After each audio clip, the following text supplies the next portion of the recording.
Hello and welcome back. Very exciting news today. It's a Thursday, so we have our dev diary, and we have the announcement of the Voice of the People flavor immersion pack. Along with it has come a handy dandy video of the immersion pack. What we will be doing today is we are going to take a sneak look at the video, and then we will be going through the dev diary. It's not that long, and then we will be looking through the video, looking for clues or hints or thoughts about what's going to happen based on what we see in the video. So let's come in. Good afternoon. It's not afternoon, it's morning. Don't you know? I don't live in Sweden. It is with great pleasure that I can reveal to you our first immersion pack, Voice of the People. Voice of the People is an immersion pack promised. It was the immersion pack that was promised. And it included in Grand Edition of Victoria 3 and will be released alongside free 1.3 update on May 22nd. So we also have a date announcing when we are going to be starting. Today's dev diary will give you a feature overview for Voice of the People, as well as some words on our design philosophy for immersion packs and an update on our team structure. Now, we're not going to play it in here. We have another tab. We have the technology. We can release them. All right. It's a minute 42. As you can see, let's take a dive in. Peggy 12. Quiet, but my excitement is Douglas Lennon. So this is people-oriented, it seems.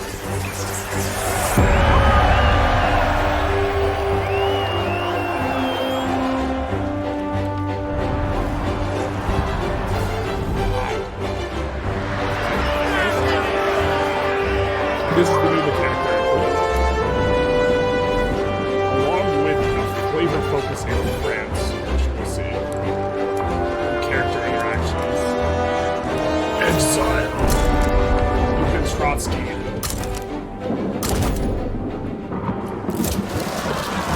Jitters.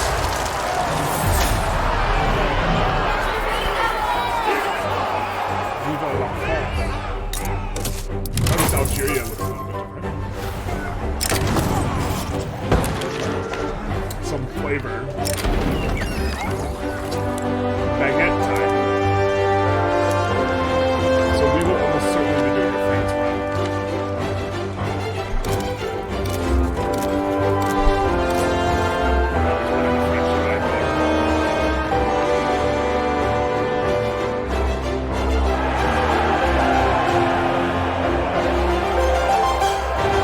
And we have the release date as well, May 22nd. So big excite on that. So let's come back in and go through the dev diary. We have Pierre-Joseph Proudhon, however you pronounce that. I just probably shouldn't pronounce it. But look, erudite. We have new traits, which is also exciting. And this update as a whole, writ large, we have also role of agitator instead of like politician.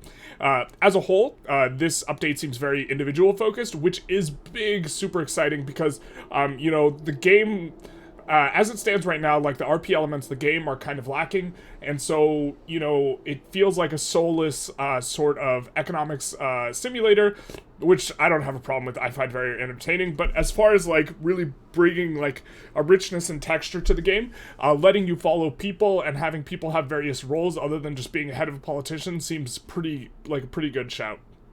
Okay, without giving too much away, no, stop that, give it all away. We'll be going more depth next week. Voice of the People is named for its headline feature, Agitators. Agitators are a new kind of character that rally your pop's political movements that align with their ideology. Agitators will shake up your internal politics, acting independently of their interest groups. So now you have more of a... Before, a lot of times, there would be some laws that are just, like, impossible to get through, and you just have to wait and get lucky, for the most part. I mean, there's little things you can do, but you're like, when you want to go Council Republic, it's like a pain. When you want to go multiculturalism, you have to, game the Path to Liberalism event in order to make sure you get it at the right time with the the trade union is powerful enough in order to do this. And agitators seem like they will be giving you agency to move in this direction in a way that is dynamic and interesting. Amplifying power from below, agitators serve an opposite function to interest groups which reflect the demands of the political elite. So this is the power of the people. Depending on how your goals align with theirs, agitators might be a painful thorn in your side or a valuable ally to your political agenda. And we see, so first of all, this says exiled agitators. So these are all the people who seem perhaps to be kicked out of other countries, but then we see we can invite all of them, and they will start movements to enact these things. And so this seems like a way you can try and enact certain things, even if you don't necessarily have support. And you notice a lot of these boyos are radical, so this will make passing multiculturalism not feel like a giant headache, and also passing Council Republic not feel so luck dependent, but I'm still guessing you will have to do some work. Plus we get to have the magnificent beard himself inside the, we get to invite him. Actually, just a moment. One moment. Alright, so we put on our Marx and Nietzsche shirt, and we are back in it. So you can invite Marx and, maybe Nietzsche, probably not. We will see. Mr. Marx, having been unceremoniously booted out of his home country, is looking for a loving home, and probably some alcohol. Alright, are you sick and tired that one agrarian leader with high popularity, blah blah blah blah blah blah blah, dangerous, danger? Well, I've got a solution for you. Exile. So inconvenient characters can now be expelled from your nation and driven to political exile, up for grabs for whatever nation wants to harbor your unpatriotic dissidents. On the other side of things, perhaps you feel like your nation needs a shakeup, and you can find someone and invite them, etc. So this seems, the exile feature, as far as like play-based, seems like a really good solution to people. So there's one ideology that you can have on your leader that is absolutely insanely bad, and that is bandit, and hopefully you'll be able to exile bandits. Okay, and say here we have a unique event chain, it looks, for France, which is cement the house of Bonaparte. France's tumultuous land has seen many governments come and go, blah blah blah, and then it completes if blah blah blah, and triggers the eternal house of Bonaparte, and will fail if France does not have monarchy and this sort of thing. So it is adding localization flavor to France, which France already had some, but, okay. Vive la Revolution, Vive la France, the voice of the people's content and visual focus is themed around France, as we saw in the video. One of the greatest powers in the era, and one of the most, in my humble opinion. This is such a weird, clause to have in copy that is otherwise, so the copy in general here is not very personable, and then it's just like, in my opinion, this guy, okay.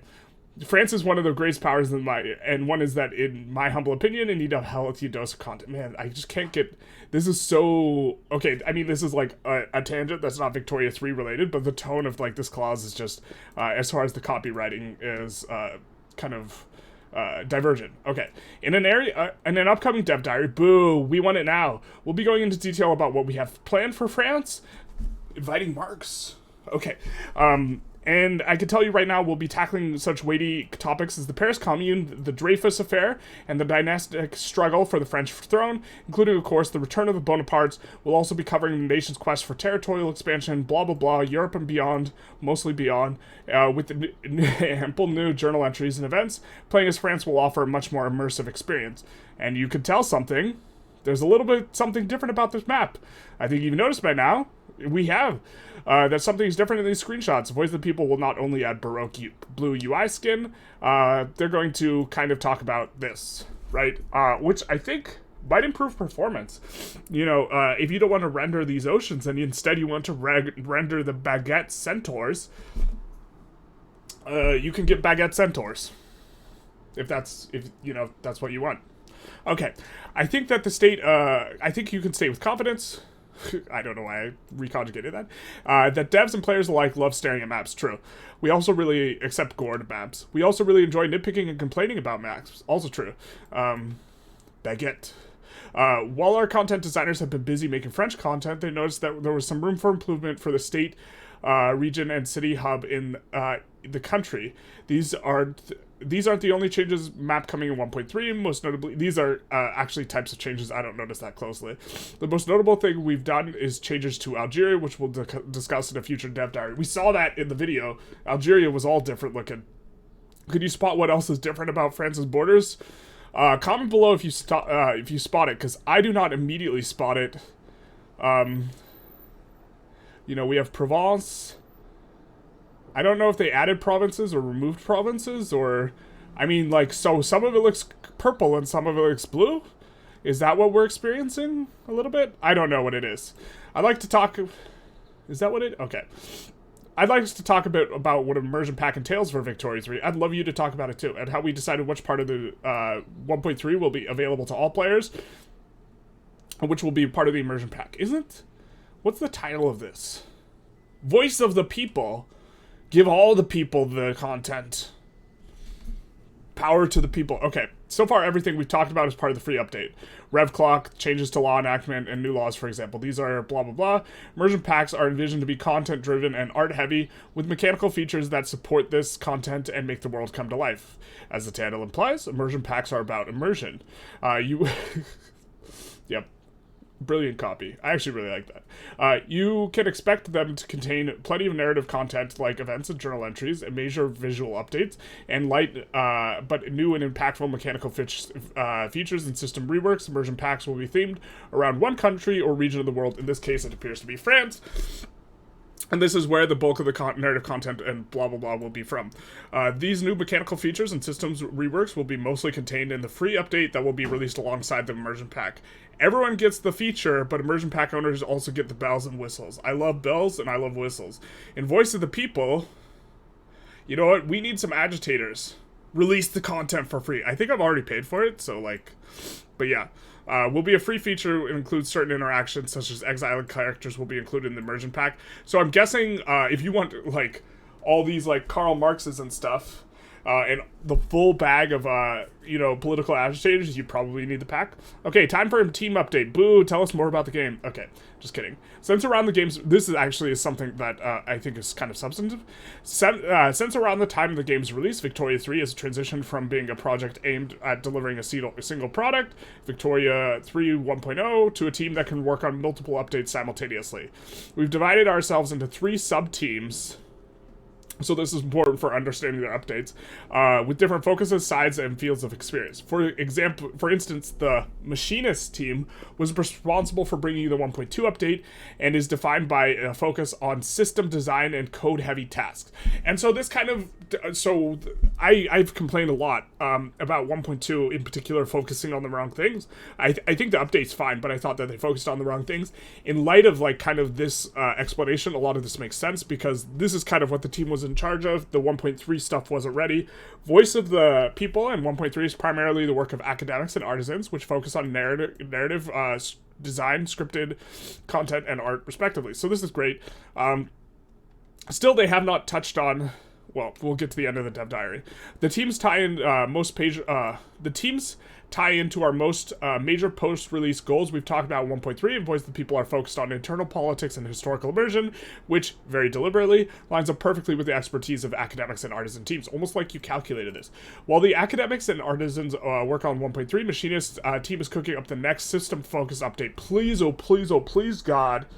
Please, please, please, fix Diplomatic Place, which will make some long-awaited free updates released to our other post-release pillars. We're far from ready to start talking about it now, boo, but we can assure you it is exciting stuff, yay. I'm sure that you're excited to hear more about Voice of the People, but we'll have to be this all for blah, blah, blah sentences this week. Join me next week's Dev Diary, so next Thursday, come on by, where we will be going in depth on the mechanical features, agitators, and exiles, as well as unveiling a new super moddable way to interact with characters. I love more depth on the characters. This is fantastic. Big happy about this. And also, it's giving us the release date. The thing I really want changed most, though, as you might have guessed, is Diplomatic Plays, and I didn't hear any news on that. So that is a slight bummer, but let's jump in and let's see if we can discern anything from kind of a closer look at this, announcement trailer. Peggy 12. So we have... I don't know who the woman is. I know Frederick Douglass and Lenin. I know Paradox Studios. Yeah. New immersion pack. I feel immersed already. Immersed and excited for this pack. I like the music too. I'm guessing this will be a new track. Or let's go back. So if you take a look, Algeria, different borders, and different color. Is there any other changes to the map? I don't really see anything particularly notable and would not be really expecting anything, but looks like the same old stuff. Okay. well, there's new, I missed that one again. We're not going to rewind again. But we see the labor unions seem to be happy here. And we got some French flags. And I'm guessing this is the woman, Amelie Pankhurst, who founded a militant organization. Women Beyond Spinsters. So we have political agitators. And this agitation maybe is localized. We're noticing kind of this event that pops up in Paris. Maybe it isn't, maybe it isn't. We get 30 Bonaparte, and we see this 60 plus historical characters, the third Bonaparte, and we can, I'm guessing, events to kind of focus on the young Spartacus. That's interesting. So we're going to see a lot of feminists, I'm guessing, which is fantastic. Who is this? Lenin. Vladimir Lenin. Proletariat existed beyond Russia, and so you will be able to invite Lenin. So being able to go communist now should be a lot easier, because I'm guessing you just kind of have to wait for when these people historically appear, and okay. And it's just showing us a ton of people. And you can exile them, and this is what I'm really excited about, because look at this. This looks like a whole new tab and a whole new feature thing, which is very character-driven and character-focused. You know, we are seeing, like, potential for getting a whole bunch of agitators in here if we like. We have loyalists, radicals, and a much better, cleaner-looking UI for all this that looks really nice and polished.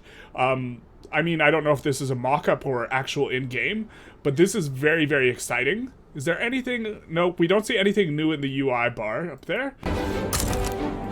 But let's take another pause, and we have exiled agitators. You can sort by all these different groups, and you can invite, like, I wonder why you can't invite these guys, but they're kind of focusing on being able to invite Lenin, loved, reckless, charismatic. Yeah, reckless. Yeah, you put Stalin in charge, my guy. But this is all very, very neat and exciting. So we have Presidential Republic. This is kind of what they were talking about last Dev Diary. I never zoom in on the map close enough to, I think, really take in all of that stuff. You know, because they have the peasant stuff. And then we have the France localization content. You could, of course, see that the Algeria, all this looks quite a bit different down here.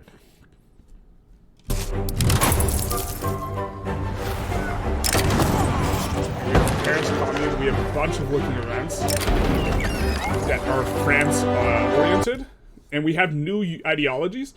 So this one strongly opposes Council Republic, endorses monarchy, endorses autocracy, anarchy and autocracy.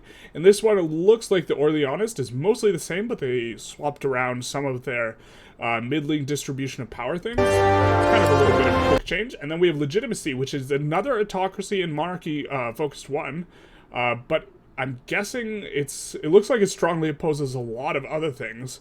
And so this will be interesting. Hopefully they do a little bit more unique ideologies beyond just France, but if it's just for France, this will still be fun and exciting and fun to play as France. Art Nouveau map. Delicious. Let's have a sip of some caffeine. And continue on. This map actually does look pretty neat, and hopefully it improves performance. Actually, I'm guessing when you zoom in, it'll just be the ocean, but that's kind of whatever. Ooh. This looks like a journal entry where you can support one of the three. That's cool. I'm not sure what exactly makes this French. Okay. French buildings. They do look gorgeous. I wonder if you can turn them on everywhere or just for France. Probably just for France. Don't pre-order to receive 3 bonus characters, I guess is also news that you might want to be privy to. But this has been, you know, our review of Voice of the People. The biggest thing seems to be, you know, the dissidents, being able to invite them, this type of stuff. Let's come back to, I think that, the most, like, if we could take a screen of, like, the most exciting thing, it's probably this. You know, is probably the most substantive thing that we could take a look at here. Yeah, I hope you enjoyed it. Feel free to like, comment, subscribe. Comment if you know what was different about the map, because I don't know. And also have a good day. Bye-bye.